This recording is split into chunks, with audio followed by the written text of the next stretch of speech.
last class we started discussing conductors, and conductors are mainly used to conduct electricity, because conductors as opposed to dielectrics have a lot of free electrons. As we discussed in the last class, conductors have an abundance of free electrons because their conduction band overlaps with that of the valence band. Most conductors such as aluminum, copper, silver, they have so much of free electrons, free electrons in the sense that they are very loosely attached to the lattice, that a small amount of electric field that we could apply would then give enough force, or it would accelerate the charges enough such that these charges would start moving and constitute a current. The force on each electron inside that of a conductor is given by the electric field acting on the conductor at that point, and it is given by minus q E, where E is the electric field and Q is the charge on the electron, and this minus sign indicates that the electrons would actually move opposite to the electric field. Okay. So, while the electric field for example is along the x axis, then the movement of the electrons to that electric field would be opposite to that of the x axis. However, a positive charge such as a hole in a semiconductor would move along the direction of the electric field. So, conventionally the direction of electric field lines would represent the actual direction of a positively charged particle. Since electrons are negative, they would move opposite. It turns out that the velocity with which these electrons move is called as a drift velocity, is actually proportional to the electric field. Okay. So, the drift velocity is related to the electric field by a quantity called mobility. Mobility tells us how mobile a charge is, in the sense that how easy is that charge would start to move when an electric field is applied. Okay.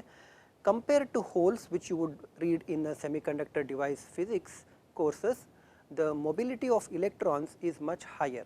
In fact, the difference between the mobilities of holes and electrons is what makes the speed of the devices such as MOSFETs be capped off. In other words, there is a limit in the speed because the holes move at a much slower speed compared to the electrons. Okay.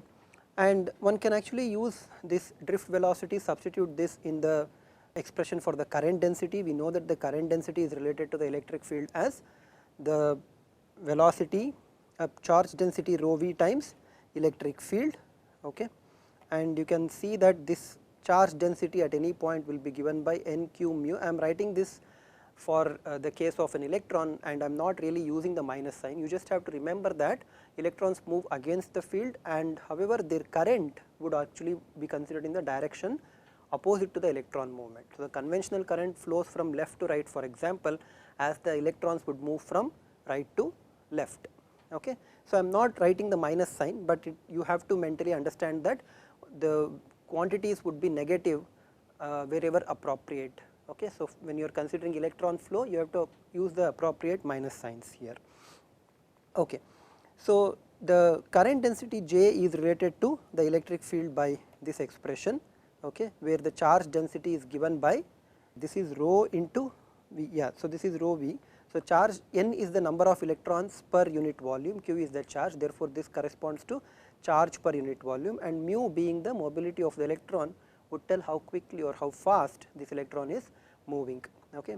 In common language, this n q mu, okay, is given by a quantity or is represented by a quantity called sigma, and sigma stands for conductivity. Okay. Sigma stands for conductivity, and in olden days it was measured in 1 by ohms, or sometimes called as mhos. Okay. The modern unit for measurement of conductivity is that of a Siemens. Okay. So, conductivity is measured in Siemens, but these are sometimes also measured in terms of Siemens per meter. Okay.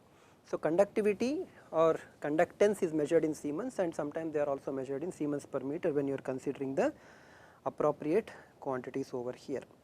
Okay. Or Siemens, let us just say, and S stands for Siemens. Okay. If you look at typical values of the conductivity of say copper, copper has conductivity of about 5.8 into 10 to the power 7, okay, and that of the silver is around 6.17 into 10 to the power 7. Note that these conductivities, although they are quite high, they are not really infinite, right. So, if you consider a metal or a perfect conductor as that having a value of sigma going to infinity, these are not perfect conductors. There is some amount of resistivity amongst these conductors. Resistivity is roughly inversely proportional to the conductivity. Okay. So, because sigma is not infinity, there is some amount of resistance. So, if you were to take a capacitor, which we will be discussing very shortly, and you know the capacitor plates are made up of these conductors of finite conductivity, what would happen is that as the voltage is applied, because the resistivity is not 0, there would be some amount of current flow that is happening inside the conductor itself, okay, leading to losses. These conductive losses become very important, especially at high frequencies, as we will see when we discuss transmission lines. Okay. Moreover, the conductivities that we have represented over here or given the values over here are not really constants. They are dependent on temperature, and for every 1 degree Kelvin or 1 Kelvin rise in the temperature, okay, for every 1 Kelvin rise in temperature, you will see that the conductivities would actually change by about 0.4%. Okay. In fact, this can be used as one of the temperature measurement, a very sensitive temperature measurement instruments. Okay. Now, let us develop one very important relationship between the voltage and the current of a conductor. Okay. Before we go further, let me remind you that J equals sigma E is a relationship that holds in most materials, although calculation of sigma is not really done by just giving n q mu, it requires quantum mechanics to properly give you the values. This equation or the result J equals sigma E looks so much like V equals I R or I equals G V that we call this J equals sigma E as Ohm's law. Okay. The proper or the more popular form of Ohm's law is that of the relation between voltage and current. We already know what is voltage, how do we represent voltage or how do we relate voltage to electric field. We remember that voltage was the potential difference between any two points, and this potential difference was the line integral of the electric field along any path. In the electrostatic case that we are considering, this line integral and hence the potential difference was independent of the paths, but V was related to the line integral of electric field. So, it is given by some 0.1 of the conductor to 0.2 of the conductor and electric field. Okay. So, this is how the voltage or the potential difference between 2 points is related.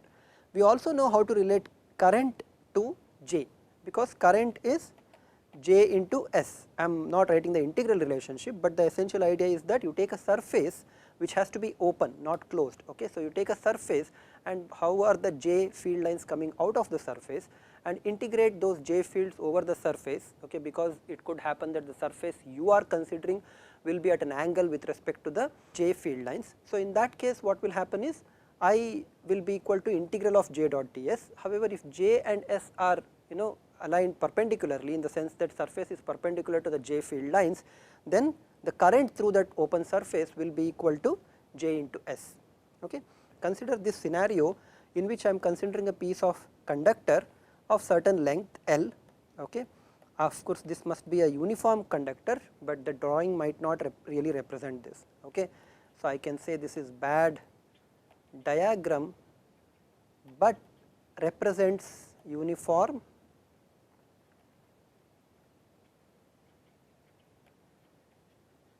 conductor, okay, conductor of uniform cross section. So, how do we calculate the voltage difference between the two? So, if you label these points as some point B and point A, the voltage difference between the points A and B is simply the line integral of the electric fields that is there inside this conducting material, okay, from point B to point A. So, you integrate the electric field inside this one, assuming dl points along this line from B to A, and whatever you do, you are going to get the corresponding potential difference. So, if the electric field and dl are aligned properly and if the electric field happens to be uniform over the piece of length that we have considered, then you can simply replace this by E into L. Okay. Whether B is at higher potential or A is at higher potential, you have to determine appropriately. For example, if this is a situation in which B has a higher potential, then the potential difference from B to A would be called as potential drop or voltage drop. Otherwise, A to B would be called, or B to A, if B is smaller and A is larger, it would be called as potential rise. Okay.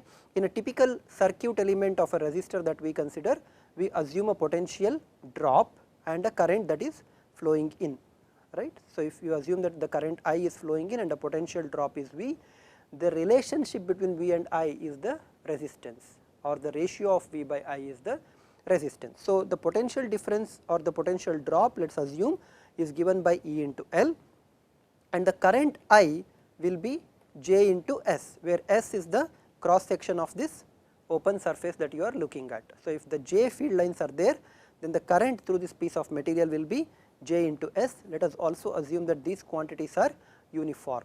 Now, resistance, as we have just described, is given by the potential difference, which is E L, divided by the current through the conductor. The current through the conductor is J S. However, I also know that J is related to electric field, that is J is sigma times E from the field Ohm's law, right. So, from the field Ohm's law we have J equals sigma E. I can substitute that inside here to get sigma E into S in the denominator. Cancelling the electric fields from numerator and denominator gives me L by sigma S. Okay. This is a relationship that you must have seen quite earlier. This is the expression for the resistance of a wire which has a surface area of S, is made up of conductivity sigma, that is made up of conductor with a conductivity sigma, and has a total length of L, right. A uniform wire of cross section S, conductivity sigma, having a length L, will have a resistance of L by sigma S. Now, sigma is 1 by rho and rho is called resistivity. So, you can rewrite this equation as rho L by S, okay, and this will give you the resistance R. Of course, this is the resistance for a piece of conductor that we considered where everything was uniform. Okay. However, if you want to go to the general relationship between electric field and the current density and the resistance, you have to consider the potential difference between the two paths. So, line integral of the electric field between the two paths divided by the current that is coming out of the surface. Okay. So, this is the definition of resistance. One can actually think of this as the definition of resistance, and what is the important point about this definition is that the electric field could be non-uniform, okay, as well as J could be non-uniform, and in fact one can actually develop a point form of resistance. So, instead of calling a resistance as some as of a piece, one can also say resistance at every point. Okay. That leads to the concept of non-uniform and spatially varying resistances. Okay.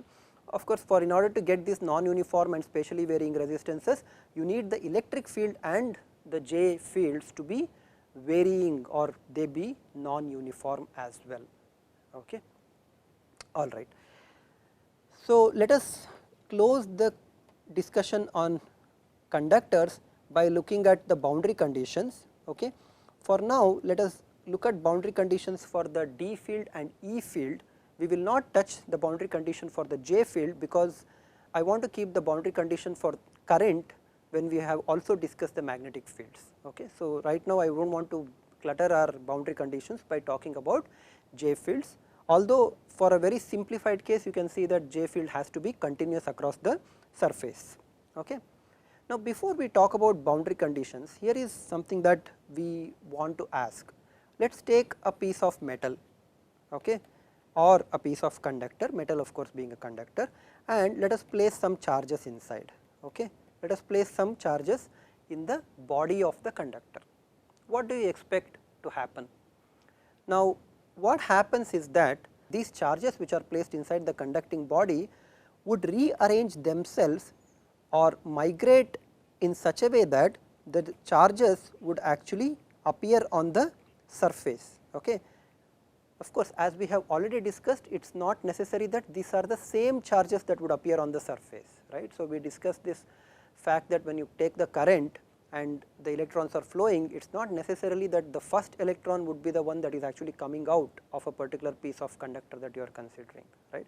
What would happen is electrons would go to the next lattice, occupy the next available position. From that position it would kick out an electron, and this process would happen, something that we talked about in the analogy of traffic car, cars moving in a traffic. So, similarly here what would happen is, when we say that the charges get distributed, it is not necessarily that the original charges get distributed, the charges would go inside the lattice into the conductor, but they would essentially come out in the sense that they would actually be appearing on the surface, not necessarily the original ones, but the rearranged charges. Okay. From the point of view of an observer standing outside the conductor, what it simply means is that you take some charges, put it inside a metal, okay, you might probably want to dig a small hole through a drill and then place some charges inside and seal the hole, seal the hole, but what you would find is that these charges would not stay inside, but rather distribute distribute themselves in such a way that they would appear on the surface and contribute to the surface charge density. Okay.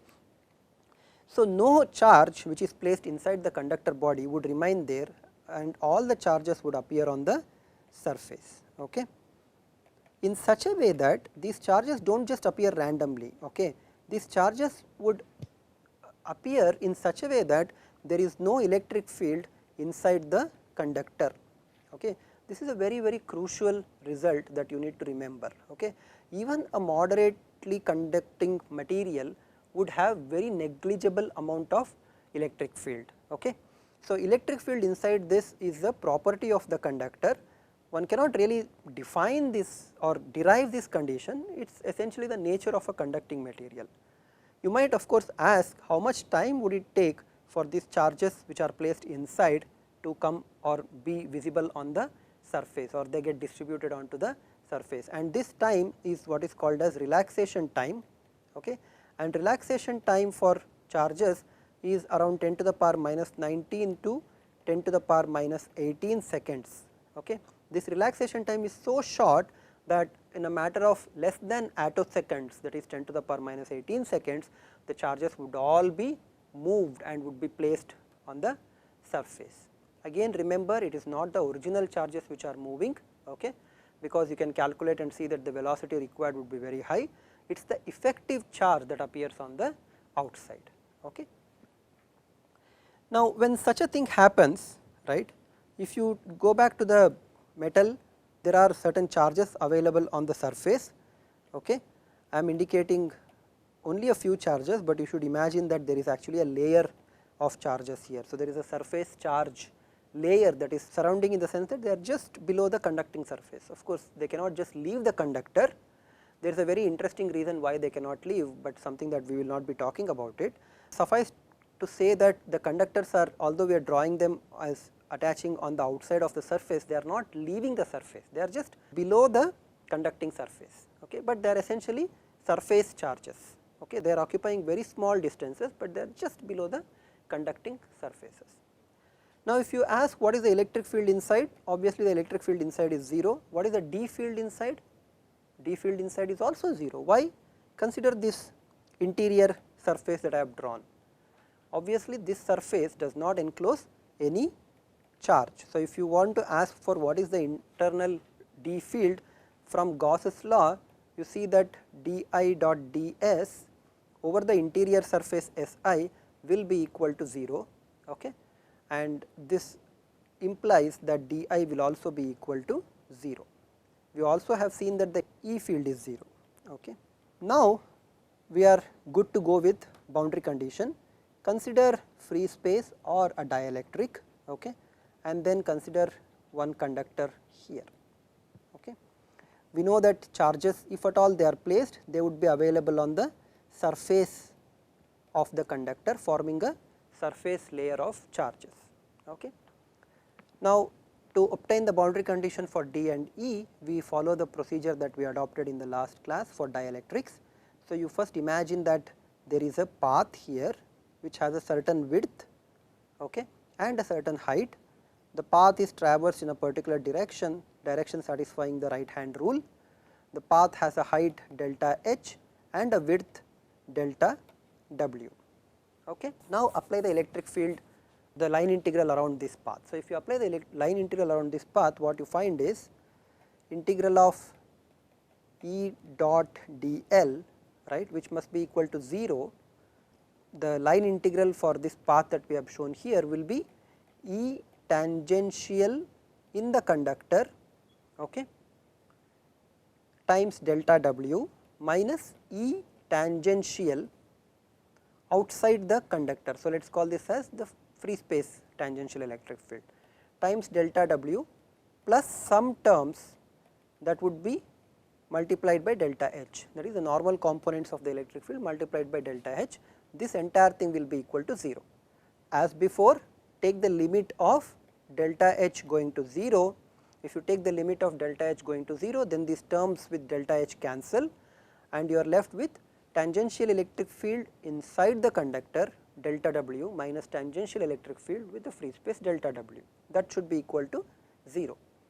Of course, there cannot be any tangential electric field inside the material, inside the conductor. Why? Because if there was any tangential electric field, then it would start to move the charges. So, if charges movement is not considered electrostatics, and therefore, there will not be any tangential electric field, or this tangential field would move the charges in such a way that after a very short while, that is relaxation time, the charges are there in the equilibrium. Okay. So, the tangential electric field inside the conductor will be equal to 0, which simply means that tangential electric field just outside would also be equal to 0.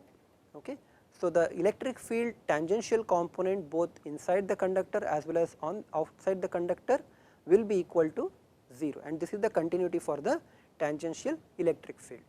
Now, to obtain the continuity condition for the tangential for the normal D field, we imagine writing a box, right. So, you can think of this as a kind of shape that we normally take. So, I still have some surface charges, okay. And now what happens? Now, I have two surfaces, the top surface and the bottom surface. Okay. The bottom surface is in the direction opposite to the top surface, that is the normals are not in the same direction, they are in the opposite direction. Outside, let us call this D field as D normal, because that is the only component that is necessary to consider in this particular scenario of the Pepsi can thing.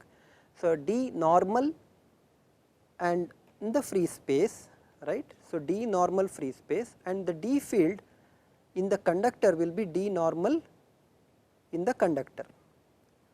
However, we have just shown that D field inside metal will actually be equal to 0, or a conductor will be equal to 0. This means that the normal D component inside the conductor will be equal to 0. So, this is actually equal to 0.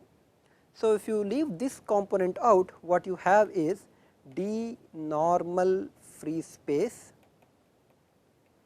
multiplied by whatever the surface area of this top surface that is there, that is let us say delta S. This must be equal to the total charge that I have here, right.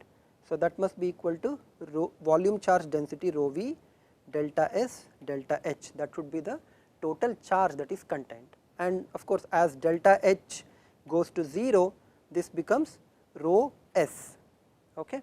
And delta S on both sides will cancel with each other. This implies that the normal component in the free space, okay, and since this is the only component that would be available, because the normal component inside the conductor is 0, I can dispense off with all these free space ideas and say dN2, where 2 stands for free space, 1 stands for conductor. So, dN2 will be equal to rho S. Okay. So, this is the relationship for the normal component of the D field, and the tangential component of the D field is simply 0. So, E tangential is equal to 0.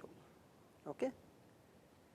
So, from this you can also find out what would be the normal component of the electric field. The normal component of the electric field will be rho S times whatever the epsilon of the free space is. If it is not free space dielectric, if it is a different dielectric, then you need to replace that rho S by epsilon, because D is epsilon times electric field.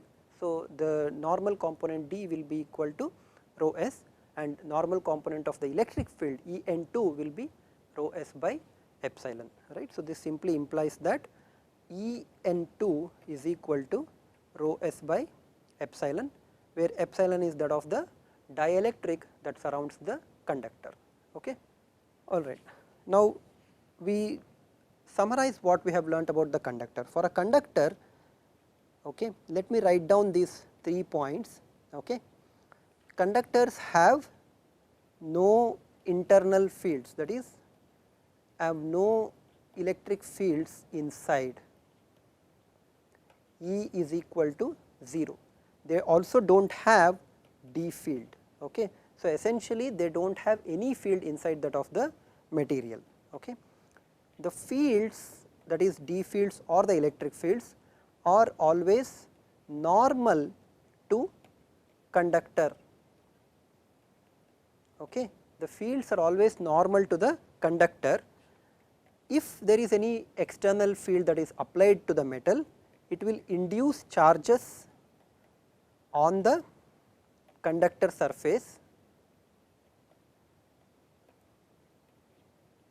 constituting a surface layer of charges rho s. Most importantly, because there is no electric field, it means that the potential of a given conductor is actually constant, and we call this as equipotential surface. We say that a conductor of an arbitrary shape is actually an example of an equipotential surface. Okay. So, please note that these conductors that we have considered have no electric fields or D fields, there are no fields inside. We also have seen that the fields are normal to the conductor. They also induce charges, or charges are induced on the conductor surface when they are immersed in external electric field, and these conductors are equipotential surfaces.